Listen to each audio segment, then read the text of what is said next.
kita bertemu kembali pada hari Senin tanggal 2. Insyaallah ya.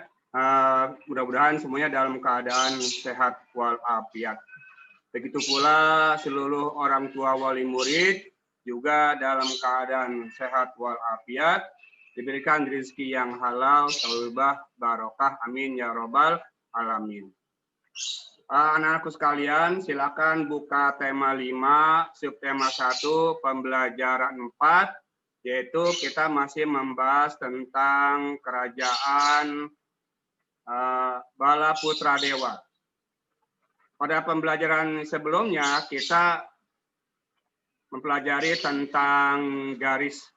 Pada dasarnya garis itu ada dua macam, yaitu garis horizontal, yaitu dari bawah ke atas, dan garis vertikal dari samping kanan ke samping kiri atau sebaliknya. Ya, contoh garis horizontal yaitu dalam kehidupan sehari-hari adalah tiang listrik, itu garis horizontal. Lalu ada lagi Monas juga lurus, tegak lurus, namanya garis horizontal. Nah, sedangkan garis vertikal yaitu garis yang dari kanan ke kiri atau kiri ke kanan, contohnya rel kereta api, itu namanya garis horizontal. Ya, jadi pada dasarnya garis terbagi dua. Nah, dari dua garis tersebut, garis dibagi lagi menjadi 3. Ada yang namanya garis lurus, ada yang namanya sinar garis, ada yang namanya segmen garis. Kita sudah pelajari satu persatu. Nah, pada hari ini kita mempelajari kerajaan Bala Putra Dewa. Ya. Nah, silakan dibuka. Bala Putra Dewa Raja Kerajaan Sriwijaya. Bala Putra Dewa menjadi raja di Kerajaan Sriwijaya sekitar tahun 850 Masehi. Pada saat pemerintahan Raja Bala Putra Dewa, Kerajaan Sriwijaya mencapai puncak kejayaan dalam bidang ekonomi, pendidikan, dan kebudayaan. Bala Putra Dewa berjuang membangun armada laut, ya, kalau sekarang namanya angkatan laut yang kuat. Tindakan itu bertujuan supaya jalur perekonomian pelayaran di wilayah Sriwijaya menjadi aman, bebas dari perompak.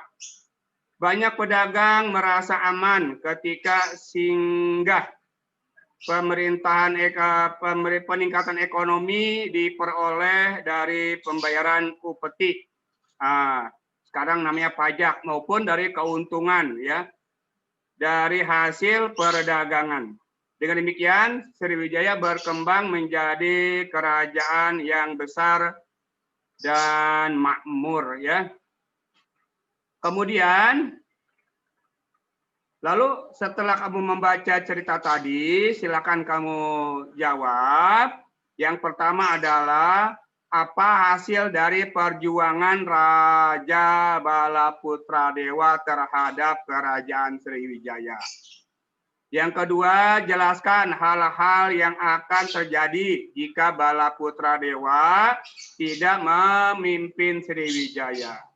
Yang ketiga, perjuangan apa yang telah dilakukan oleh Raja Bala Putra Dewa. Yang keempat, sikap kepahlawanan apa yang dimiliki oleh Bala Putra Dewa. Yang terakhir, yang kelima adalah berikan pendapatmu apakah Raja Bala Putra Dewa dapat disebut sebagai pahlawan, ya, pada masa kerajaan Sriwijaya. Jelaskan pendapatmu, ya. Itulah 5 pertanyaan yang kalian harus jawab, ya. Lalu pada halaman selanjutnya adalah tentang garis, ya. Tentang garis, yaitu hari ini kita berbicara mempelajari tentang garis lurus dan garis berpotongan. Nah, garis lurus, ya, yaitu garis dari samping kanan ke kiri atau sebaliknya, ya, contohnya tiang listrik, Tugu Monas, itu garis lurus. Nah, sedangkan garis berpotongan contohnya adalah kerangka layang-layang, ya itu garis berpotongan.